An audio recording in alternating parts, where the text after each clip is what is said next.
Hello मेरे प्यारे बच्चों। तो आज फिर से मैं आप लोगों के सामने रसायन विज्ञान की मूल अवधारणा से संबंधित जो टॉपिक था चल रहा था। क्या चल रहा था? लॉ ऑफ केमिकल कॉम्बिनेशन, रासायनिक संयोग का नियम। किंतु बच्चों, आज जो दिन है, कौन सा दिन है? भगवान कृष्ण को याद करने का दिन है, उनके पैदा होने का दिन है। आज ही के दिन उन्होंने ऐसे ईश्वर का जन्मदिन है जिन्हें हम प्रेम और उसका प्रतीक माना करते हैं। और उन्होंने समाज को जो दिशा दी, जो प्रेम का पाठ पढ़ाया, इससे हर मानव के जीवन में जो प्रेम है, प्रेम की भावना है, वैमनस्य की भावना को दूर करके प्रेम का पाठ पढ़ाने की जो उन्होंने एक जो है उनका अवतार हुआ, पूरे मानव जीवन को प्रेम से सरोबार किया। आज ऐसे भगवान कृष्ण का जन्म है। तो आज के लेक्चर की शुरुआत जो है भगवान कृष्ण के बाल जो लीला है, अभी यहाँ पे जो गैलुसा का गैसीय नियम पढ़ने के पहले, क्योंकि सभी को तो पहले कृष्ण जन्माष्टमी की बहुत सारी बधाइयाँ प्यारे बच्चों। और यशोदा मैया और कृष्ण जी का एक प्रसंग था, जैसे कि बाल लीला, जब इसकी आप लोग सब जानते हैं, समझते हैं। तो उस समय जो प्रसंग था, अपने बच्चे को, अपने कृष्ण भगवान जी को वो सुलाती हैं और गाना गुनगुनाती हैं। थोड़ा सा 4 लाइन आप लोग सुनिएगा।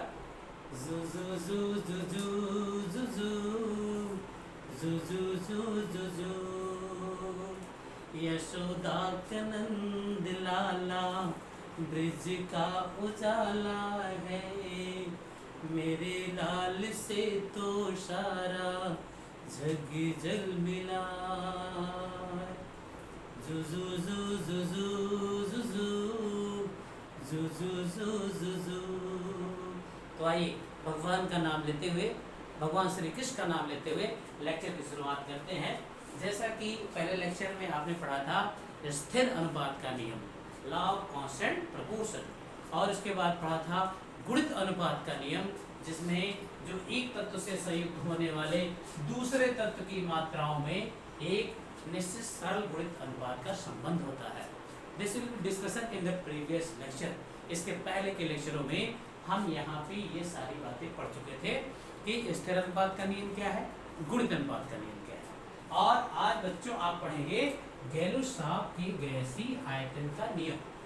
इन्होंने क्या कहा, इस नियम में क्या कहा गया, इस पे क्या न्यूमेरिकल किस टाइप के बनते हैं, जब प्रयास करेगा। इन्होंने कहा इसके अकॉर्डिंग टू दिस लॉ, समान ताप एवं दाब पर जब 2 या 2 से अधिक गैसें परस्पर संयोग करती हैं, तो उनके आयतनों में भी एक सरल गुणित अनुपात का संबंध होता है। तो यहाँ पर जो गैलुसाफ साहब थे, ये कहते थे कि अगर टेम्परेचर समान है, प्रेशर समान है, तो जब 2 या 2 गैसें अगर इस कंडीशन में परस्पर संयोग करती है, तो उनके आयतन भी सरल अनुपात में होते हैं। जैसा कि आपको दिखाई दे रहा है कि twice molecule of hydrogen react with oxygen to form twice molecule of water. तो देखिए 2 मोल वाटर बन रहा है, 2 आयतन यहाँ पे हाइड्रोजन है, 1 आयतन ऑक्सीजन है, 2 आयतन पानी का निर्माण कर रहा है।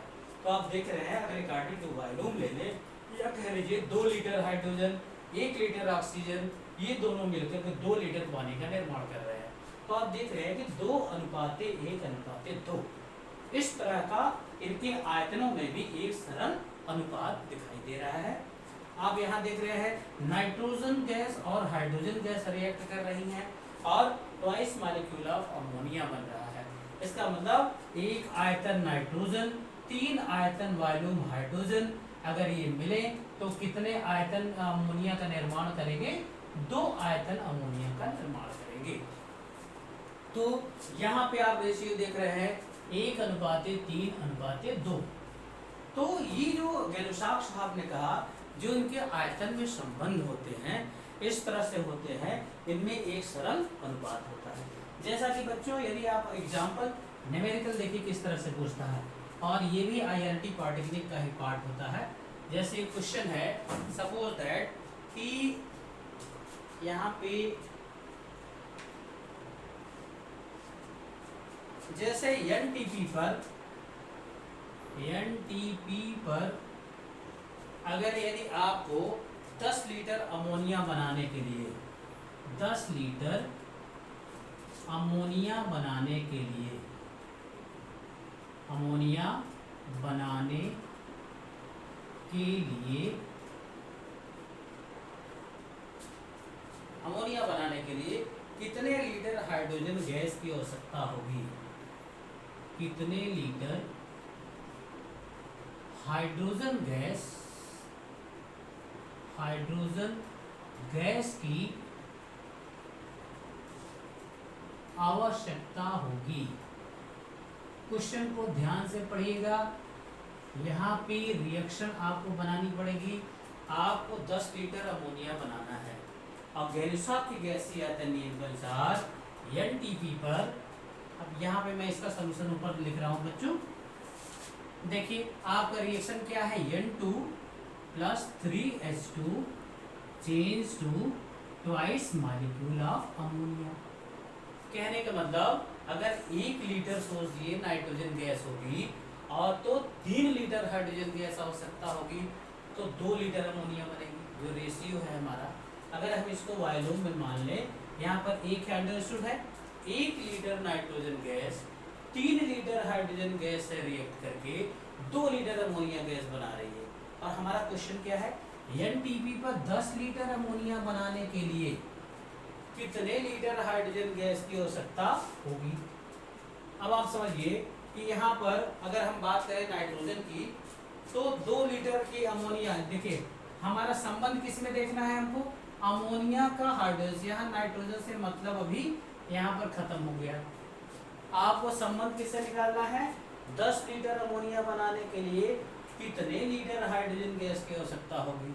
यहाँ आप देख रहे हैं कि 2 लीटर अमोनिया बनाने के लिए आयतन के अनुसार देखिए यहाँ पर, क्योंकि 2 लीटर अमोनिया बनाने के लिए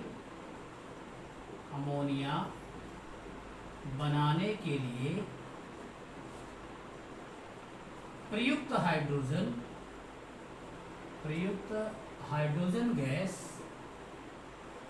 गैस की मात्रा बराबर कितना लीटर है बताइए, 3 लीटर है। गैलिसाफ का गैसीय आयतन का नियम फॉलो हो रहा है।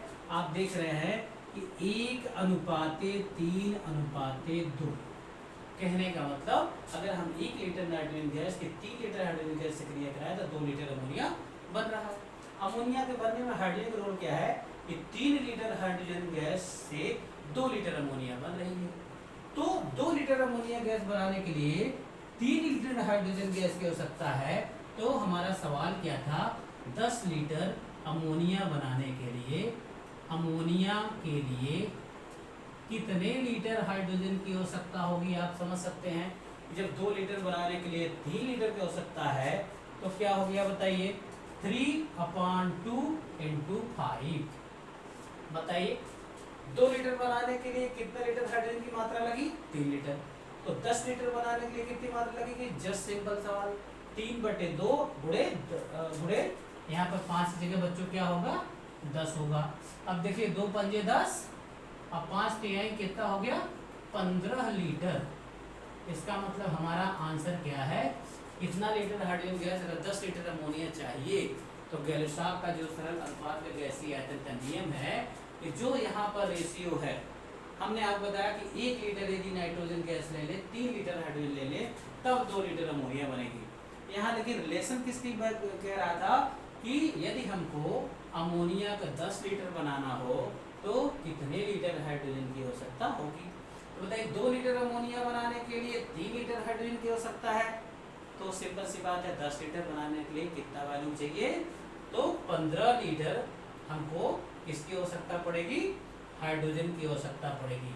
हाइड्रोजन की जरूरत कितना पड़ेगी बताइए, 10 लीटर यदि हमको अमोनिया बनाना है तो 15 लीटर हाइड्रोजन गैस की आवश्यकता होगी। क्लियर हो गया, आई थिंक क्लियर हो गया होगा आप लोगों को।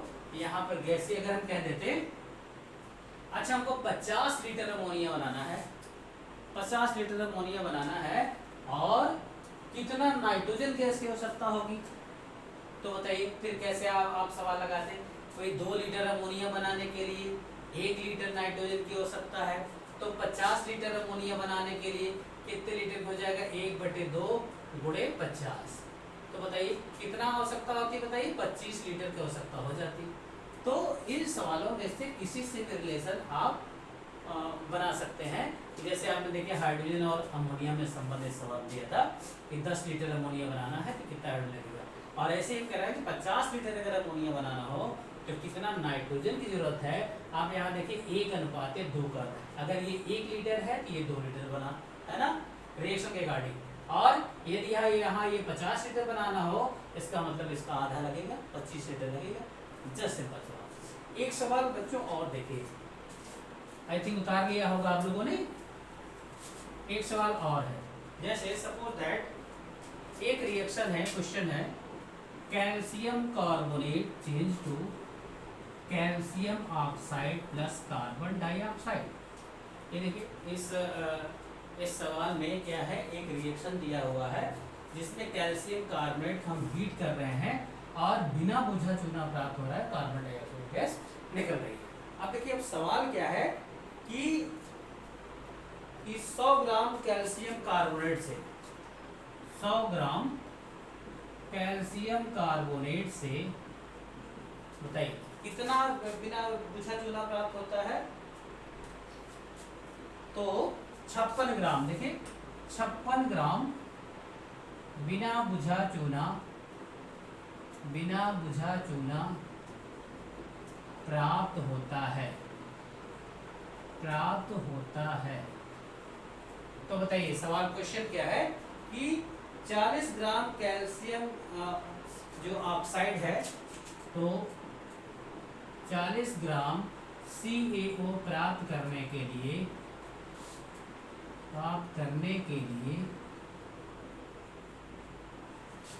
कितने ग्राम CaCO3 आवश्यक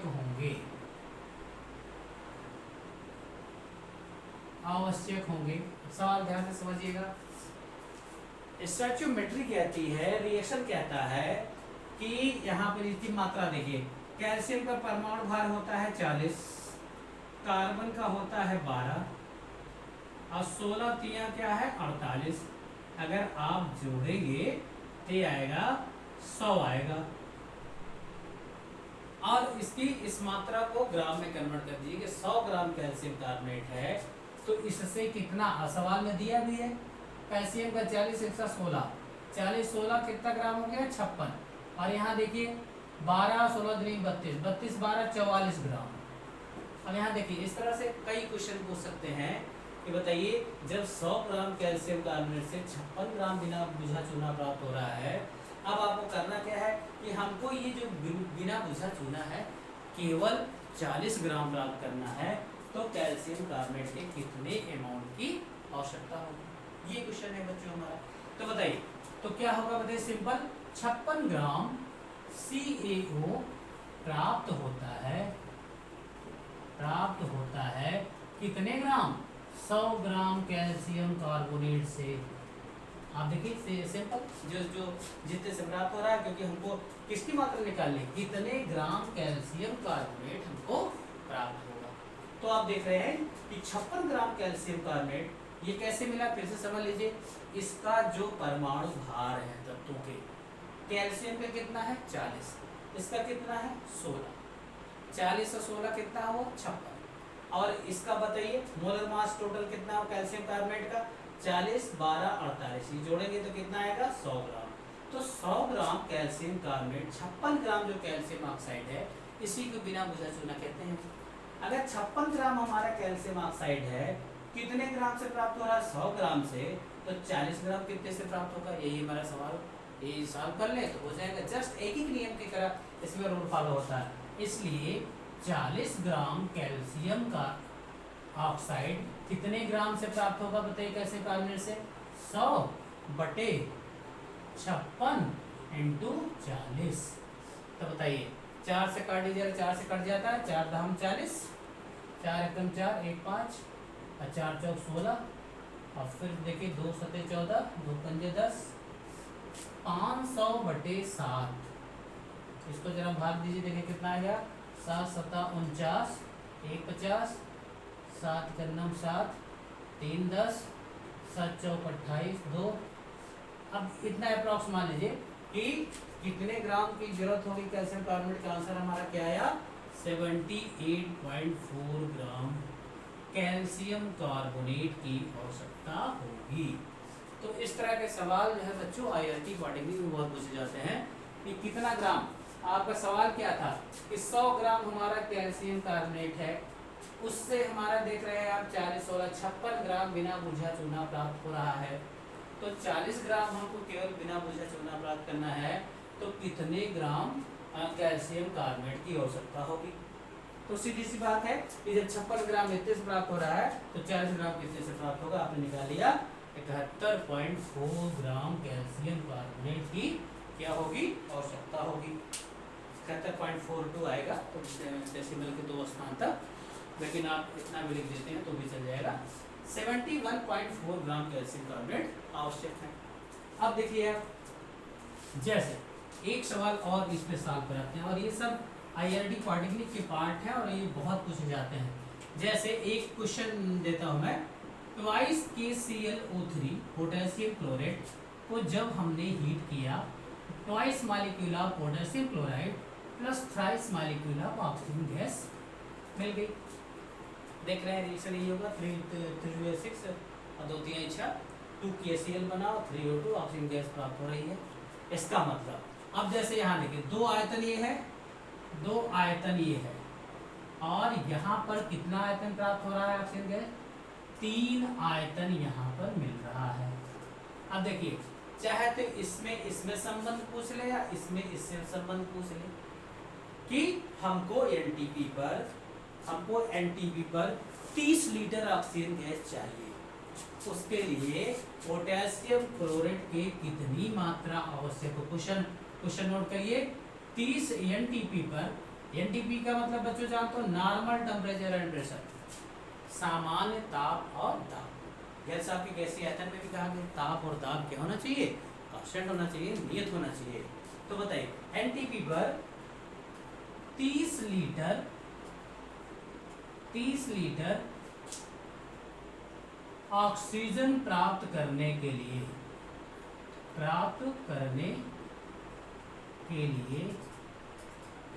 कितने ग्राम पोटेशियम क्लोराइड आवश्यक होंगे। पहले अगर सवाल को आप बहुत अच्छी तरह से समझ गए तो जान लीजिए कि कोई दिक्कत नहीं रह जाती है। अब आप देख रहे हैं कि अगर 2 आयतन टोटल, अब इसका देखिए पोटेशियम का एटॉमिक वेट होता है 39, क्लोरीन का क्या होता है 35.5 बच्चों, और ऑक्सीजन का होता है 16। तो बताइए अगर हम इसका पूरा मोलर मास निकाल लें, इसके ग्राम में इसकी मात्रा को निकाल लें कि इतने ग्राम से इतना। अब देखिए यहाँ पे 3 लीटर मान लीजिए है, 3 आयतन है ना, तो यहाँ पर इतने ग्राम से, तो आप देखिए इस सवाल को कैसे हल करते हैं। अब यहाँ देखिए इसका वेट निकालिए 2, अब KClO3 का वेट मोलर मास निकाल लीजिए, पोटेशियम का 39, क्लोरीन का 35.5 प्लस 16 तिया 48, और इसमें हम मल्टीप्लाई कर देंगे 2 से, क्योंकि हमारे रिएक्शन मिक्सचर में देख रहे हैं 2 मॉलिक्यूल ऑफ पोटेशियम क्लोराइड है। तो इतना हम पहले जोड़ लें 39, 35.5, फिर 48 जोड़ लें, अच्छा 0.5 भी लग जाएगा, 9 5 14 और 8 22 पे 2 2 हो जाएगा, 3 2 5 3 8 4 12।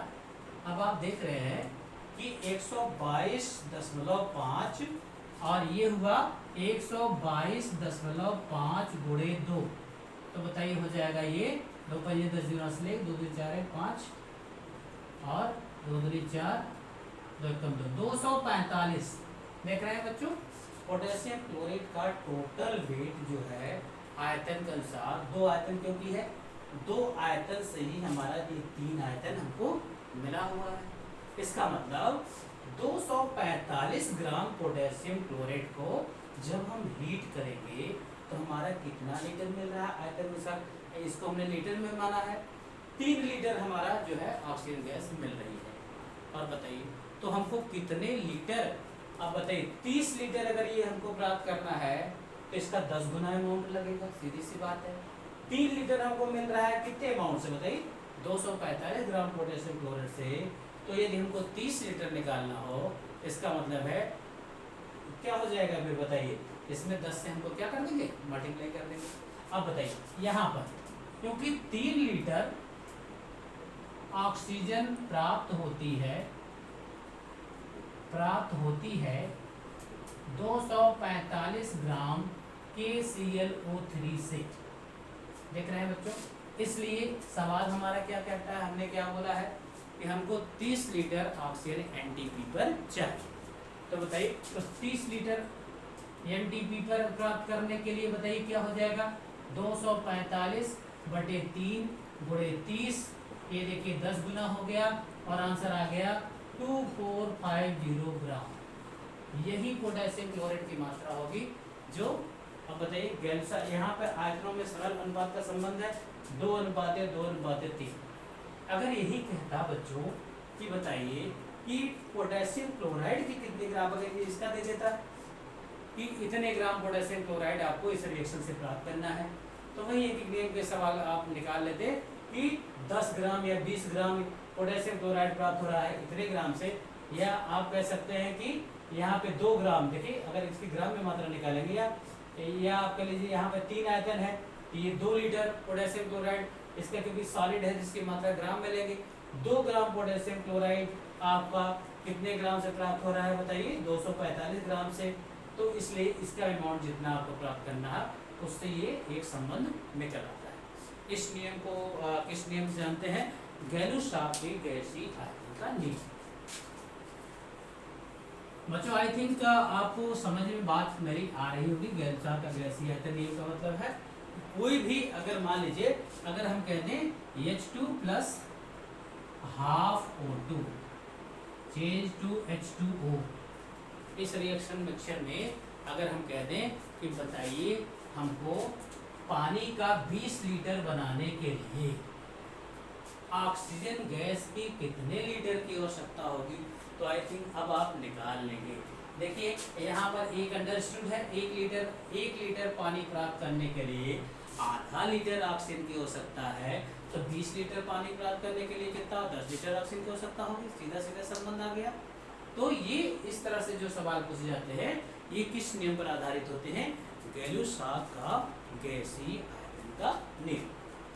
बच्चों अब आप जो है पढ़ेंगे गैलू-शार्प का गैसीय आयतन नियम देखा, एक है आवागेद्रो, क्योंकि अब देखिए इसी से इंटरलिंक होता जाएगा, मोल कॉन्सेप्ट अब शुरू हो जाएगा अब आगे। इसके पहले आप पढ़ेंगे आवागेद्रो परिकल्पना, एवागेद्रो परिकल्पना।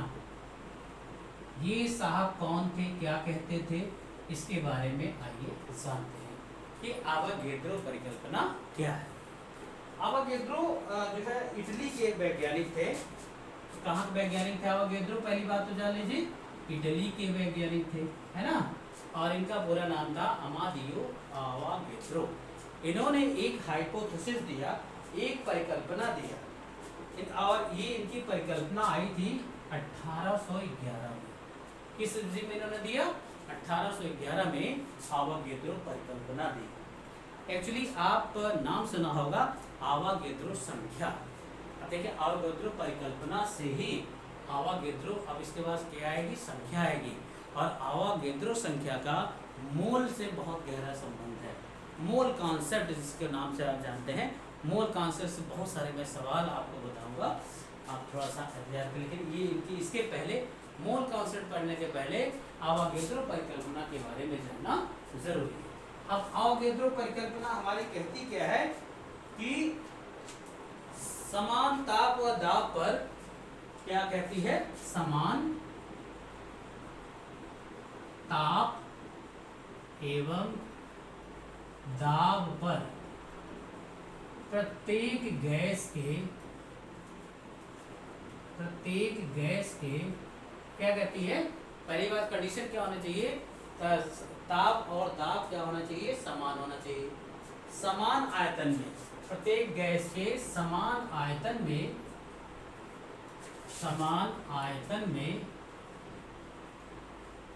अणुओं की संख्या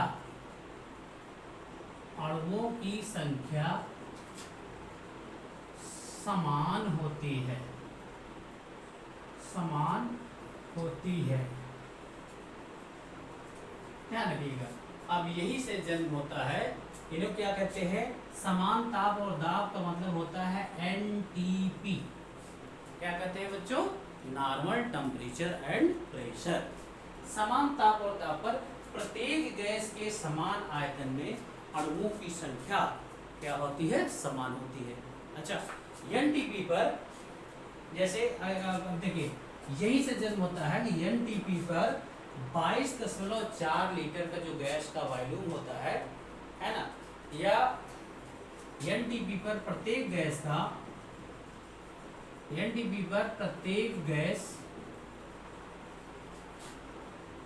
गैस के 22.4 लीटर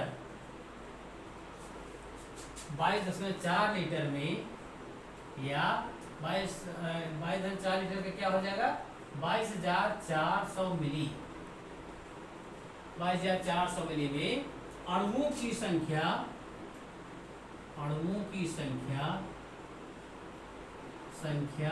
समान होती है। क्या मतलब है, ध्यान से समझिएगा, इसको समझने का प्रयास करिएगा। एनटीपी पर नॉर्मल टेम्परेचर एंड प्रेशर पर किसी गैस के 22.4 लीटर का आयतन एक्चुअली में अभी आप पढ़ेंगे 1 मोल के बराबर होता है ना, 1 मोल के बराबर होता है। और 22.4 लीटर का आयतन चाहे गैस जो भी हो, अगर वो नॉर्मल टेम्परेचर और प्रेशर पर है, सामान्य ताप और दाब की स्थिति में है, तो उनमें अणुओं की संख्या क्या होती है, समान होती है। यही हमारी जो है आवागेद्रो की परिकल्पना है। प्रत्येक गैस का जो ग्राम अणुभार है एनटीपी पर 22.4 लीटर रहता है। प्रत्येक गैस के 22.4 लीटर, प्रत्येक गैस जो होती है वो 22.4 लीटर का वॉल्यूम स्थान घेरती है। यही हमारी किस परिकल्पना में दिया गया, आवागेद्रो परिकल्पना में दिया गया कि प्रत्येक गैस नॉर्मल टेम्परेचर और प्रेशर पर जो 22.4 लीटर का उतना वॉल्यूम को घेरती है। जैसे सल्फर डाइऑक्साइड है, इसका अगर 1 मोल है तो कितना स्थान घेरेगी नॉर्मल टेम्परेचर और प्रेशर पर, बताइए। इसका पहली बात तो वॉल्यूम क्या होगा, 22.4 लीटर होगा, है ना। इसका मतलब है 32 64 ग्राम जो इसका मोलर मास है। आप देख रहे हैं सल्फर डाइऑक्साइड का मोलर मास कितना है, 64 ग्राम है ना। तो 64 ग्राम जो सल्फर डाइऑक्साइड है, अगर नॉर्मल टेम्परेचर और प्रेशर पे ये गैस रखी जाए तो कितना स्थान घेरेगी, 22.4 लीटर के बराबर स्थान घेरेगी। यही है हमारी कौन सी परिकल्पना, आवागेद्रो परिकल्पना। अच्छा बच्चों, अब आवागेद्रो परिकल्पना से ही जन्म होता है आवागेद्रो संख्या का। एवो एक्चुअली लिखा जाता है एवोगेद्रो संख्या, एवोगेद्रो नंबर। शॉर्ट में इसको दिखाते हैं NA से दिखाते हैं। अब ये अवोगेद्रो संख्या क्या है, तो अवोगेद्रो जो संख्या होती है प्रत्येक गैस के 1 मोल में उपस्थित अणुओं की संख्या। अब ये अवोगेद्रो संख्या क्या है, प्रत्येक यदि किसी गैस का 1 मोल लिया जाए, गैस कोई भी हो, चाहे कार्बन डाइऑक्साइड हो, सल्फर डाइऑक्साइड हो, चाहे जो भी गैस हो, अगर उसका 1 मोल लिया जाए तो गैस पहली बात तो 22.4 लीटर स्थान घेरती है। और उसमें अणुओं की संख्या, एक अभी अवोगेद्रो संख्या कितनी बड़ी राशि है, मोल का इससे क्या संबंध है आप लेक्चरों में पढ़ेंगे। लेकिन जो प्रत्येक गैस का जो 22.4 लीटर जो होता है, उसका 1 मोल के क्या होता है, बराबर होता है। और 1 मोल में जो अणुओं की संख्या होती है इसका यह मान होता है 6.02 × 10⁻23। इतने अणु होते हैं। ये देखिए, कहने का मतलब किसी गैस के 1 मोल में अणुओं की संख्या कितनी होती है, आवागेद्रो संख्या के बराबर। ये एक कांस्टेंट, जैसे आप कहते हैं ना कांस्टेंट वैल्यू, है ना, एक नियत मान है। मोल इतनी बड़ी राशि है, आवागेद्रो संख्या से क्या संबंध है इसका विस्तार पूर्वक वर्णन अगले लेक्चर में मोल कांस्टेंट पढ़ेंगे। लेकिन आवागेद्रो संख्या का जो मान होता है कितना होता है, 6.02 × 10⁻23 और यही 1 मोल के बराबर होता है। यानी कोई भी पदार्थ का 1 मोल है तो वॉल्यूम में तो कितना स्थान घेरता है, 22.4 लीटर, अकॉर्डिंग टू आवागेद्रो हाइपोथेसिस। लेकिन 1 मोल में जो गैस कोई भी है, हमने कहा बेटा कार्बन डाइऑक्साइड हो, सल्फर डाइऑक्साइड हो, ऑक्सीजन गैस हो, कुछ भी गैस हो, अगर 1 मोल में उसके कहा जाए कि अणुओं की संख्या कितनी होगी तो वो होगी आवागेद्रो संख्या के बराबर 6.02 × 10⁻23। इतने अणु उसमें गैस के 1 मोल में प्रेजेंट होंगे। कह दीजिएगा कि वो गैस एनटीपी पर है तो 22.4 लीटर में इतने अणु उपस्थित होंगे, चाहे गैस हमारी कोई भी, है ना। तो और इस संख्या के बारे में बच्चों में और बता दूं, एक्चुअली में ये जो संख्या दी गई थी आवागेद्रो ने नहीं दिया था, उनके जो शिष्य थे लोस्मिट ने दिया था। लोस्मिट आवागेद्रो के शिष्य थे और इन्होंने ये संख्या जो 22.4 लीटर में जितने अणु होते हैं या 1 मोल में जितने अणु होते हैं, ये संख्या एक्चुअली आवागेद्रो के शिष्य लोस्मिट ने दिया था। और ये कहा ये संख्या अपने गुरु को डेडिकेट कर दिया, ये संख्या मेरे गुरु के नाम से जानी जाएगी, इसलिए आज इस संख्या को हम आवागेद्रो संख्या कहते हैं। लोस्मिट का नाम बहुत कम किताबों में आपको दिखाई देगा, इंटरमीडिएट किताब नहीं दिखाई देगा। आप आगे न्यूमेरिकल की किताबें जब हायर लेवल में पढ़ेंगे, आर.सी. मुखर्जी की किताब पढ़ेंगे या कंपटीशन किताबें पढ़ेंगे, हो सकता है ये कहीं दिया हो, नहीं तो ये आर.सी. मुखर्जी की किताब में ये आपको मेंशन है।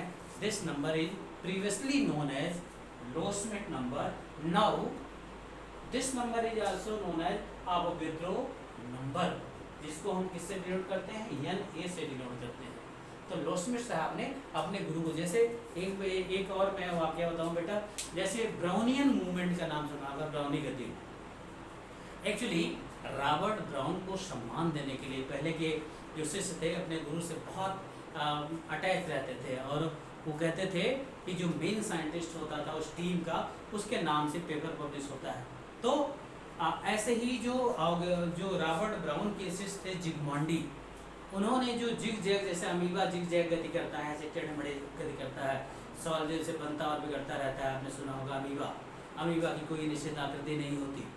तो वो जो अमीबाइडल मोशन है ब्राउनियन मोशन कहा गया, लेकिन वो एक्चुअली में रॉबर्ट ब्राउन ने नहीं खोजा, रॉबर्ट ब्राउन ने तो खोजा था केंद्रक, लेकिन उनके शिष्य जिगमॉन्डी ने जब परागकणों को पानी पे डाला तो देखा कि दे मूव्स जिग जैग वे, है ना, वो लोग मतलब टेढ़े मेढ़े रास्ते पर परागकण जो है गति करने लगे। तो जिगमॉन्डी ने अपने गुरु को सम्मान देने के लिए, रॉबर्ट ब्राउन को सम्मान देने के लिए उन्होंने कहा यह गति मेरे गुरु के नाम से जानी जाएगी, now this motion known as Brownian motion. उसी प्रकार ब्राउनी गति कही गई, जबकि खोजा किसने, जिगमॉन्डी साहब ने, है ना, उनके शिष्य थे। उसी तरह से ये आवागेद्रो संख्या एक्चुअली में खोजा था लोस्मिट नामक वैज्ञानिक ने, लेकिन अपने गुरु को डेडिकेट करने के लिए कहा कि यह संख्या मेरे गुरु के नाम से जानी जाएगी, और ये संख्या हो गई, इसका नाम बदल हो गया आवागेद्रो संख्या। तो बहुत कम किताबों में मिलेगा और बहुत कम टीचर आपको बताएंगे भी, क्योंकि वो सीधा दिखाए सब बताते हैं आवागेद्रो संख्या Na दिखाते हैं और आवागेद्रो संख्या का मान इतना होता है। इसका मतलब कोई भी गैस यदि एनटीपी पर 22.4 लीटर वॉल्यूम में है तो उसमें अणुओं की संख्या पूछे तो आवागेद्रो संख्या के बराबर। यदि कोई भी गैस कहते हैं 1 मोल एक गैस का है, उसमें कितने अणु होंगे, तो आवागेद्रो संख्या के बराबर।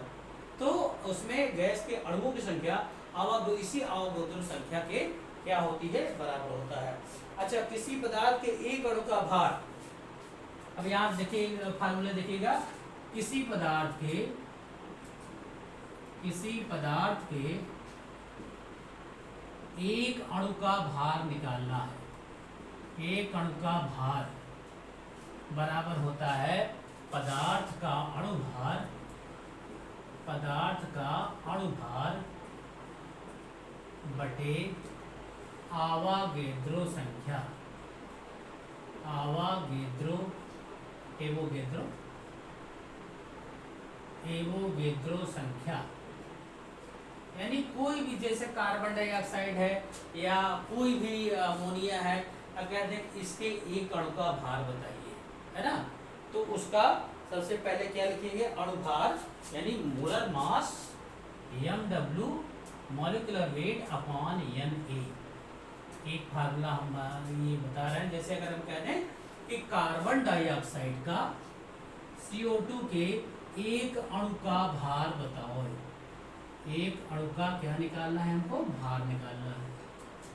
अब ये देखिए आप, कार्बन डाइऑक्साइड के एक अणु का भार कैसे आप निकालेंगे, सीधा फार्मूला देखिए, इसका मोलर मास, इसका मोलर मास बच्चों क्या आएगा, 12 प्लस 16 दूनी 32।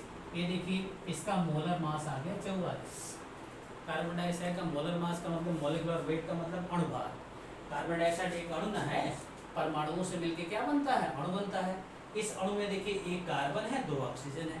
बच्चों आई थिंक मेरी बात आपको बहुत अच्छी तरह से समझ में आ रही होगी कि एक अणु का भार ही उसका, सीधी सी बात है, अगर कह दें सिंपली बात करें कि अणुभार क्या है ना, भाई परमाणु से मिलकर अणु बनते हैं, तो परमाणुओं के भार को टोटल जोड़ दे, है ना, क्योंकि परमाणुओं से ही तो अणु बना है, परमाणुओं के भार को जोड़ दे तो कार्बन का परमाणु भार आप जानते हैं 12 होता है, ऑक्सीजन का 16 होता है, तो 2 ऑक्सीजन का 16 दूनी 32। आई थिंक समझने में कोई बच्चों दिक्कत नहीं होनी चाहिए, क्योंकि मोल कॉन्सेप्ट आने वाला है, यही से ओरिजिन होता है मोल कॉन्सेप्ट का। आप देखिए 12, 32, 44 ग्राम आपका कार्बन डाइऑक्साइड है, इसका अब यहाँ पर जो मोलर मास mw होता है, इसकी कोई यूनिट नहीं होती है, ऐसे रखा जाता है। तो बताइए यहाँ एक अणु का भार क्या हो जाएगा, बताइए 44 बटे आवागेद्रो संख्या का मान क्या है, 6.02 गुणे 10⁻23, है ना। तो बच्चों यही निकाल लेंगे आप, तो कार्बन डाइऑक्साइड के एक अणु का भार निकल जाएगा। ऐसे ही अमोनिया के एक अणु का भार आपको निकालना हो, है ना, तो बताइए अमोनिया का क्या हो जाएगा, बताइए 17, ये देखिए 14 इसका 3 इसका 17 बटे मोलर मास 6.02 गुणे 10⁻23। तो आप समझ चुके होंगे, ये घात ऊपर जाकर माइनस हो जाएगी, 17/6 अप्रॉक्स भाग दे दीजिए, तो यही अमोनिया के एक अणु का क्या हो जाएगा, भार हो जाएगा। तो आप देख रहे हैं कि आवागेद्रो संख्या, सल्फर डाइऑक्साइड के एक अणु का भार क्या होगा बच्चों, बताइए। सल्फर डाइऑक्साइड अगर कहते हैं,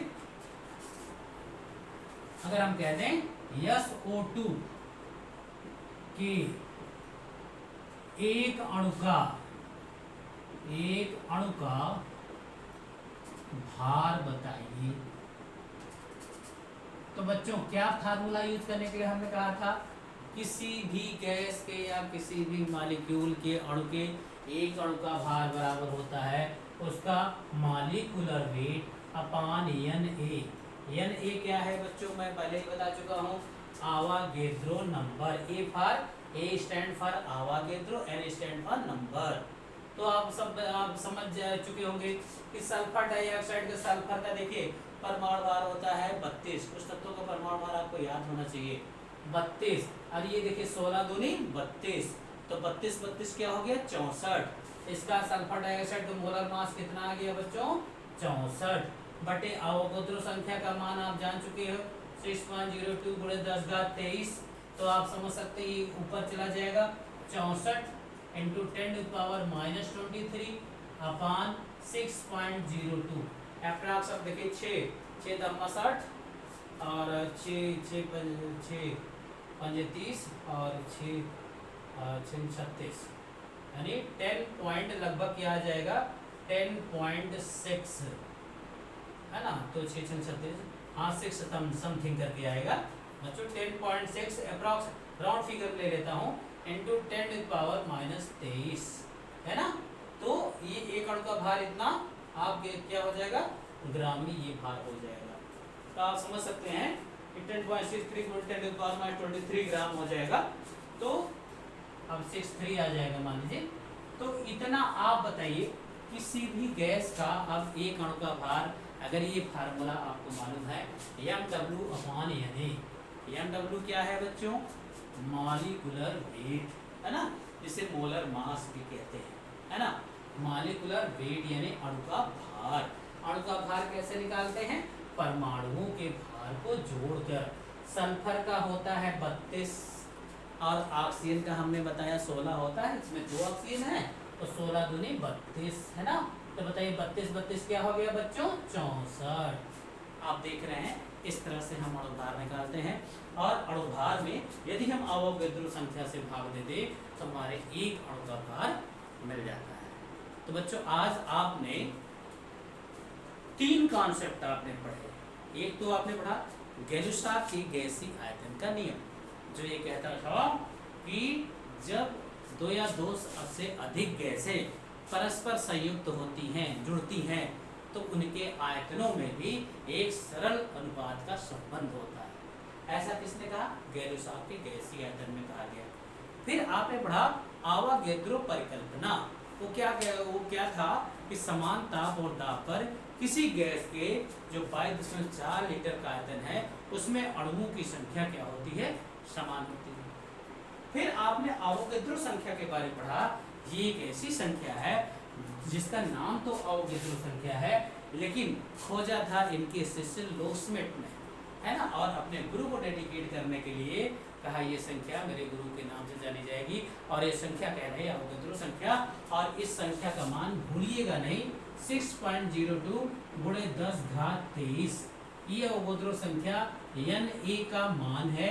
और ये कहती है कि यदि हम किसी गैस का 1 मोल ले लें, किसी गैस का वॉल्यूम में 22.4 लीटर ले लें, तो उसमें जो अणुओं की संख्या होती है अवोगाद्रो संख्या के बराबर होती है। यानी 22.4 लीटर में कोई भी गैस हो तो उसमें कितने अणु होंगे? अवोगाद्रो संख्या के बराबर। किसी गैस का 1 मोल कह दें, 1 मोल में कितने अणु होते हैं? अवोगाद्रो संख्या के बराबर, है ना।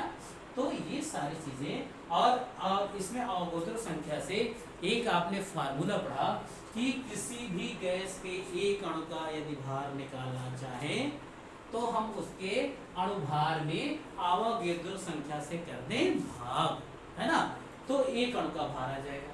बच्चों आज के लेक्चर में इतनी सारी बातें आपने पढ़ी, क्योंकि मूल कॉन्सेप्ट अभी क्योंकि अधूरा रह जाएगा, इसलिए आज मूल कॉन्सेप्ट में कल बहुत ही इंपॉर्टेंट लेक्चर आप पढ़ेंगे। फिर से हम लेके आएंगे मोल कॉन्सेप्ट, मोल संकल्पना। और ये जान लीजिए कि IIT हो, नीट हो, मेडिकल इंजीनियरिंग की कंपटीशन हो या IRT पॉलिटेक्निक हो, मोल कॉन्सेप्ट से सवाल पक्का, TGT PGT हो या कुछ भी हो, जान लीजिए ये ऐसा टॉपिक है मोल कॉन्सेप्ट, उससे पक्का सवाल पूछे जाते हैं।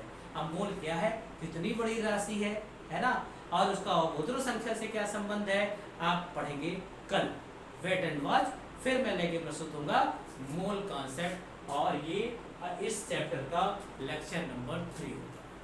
तो सभी बच्चों को once again happy Krishna Janmashtami and good night.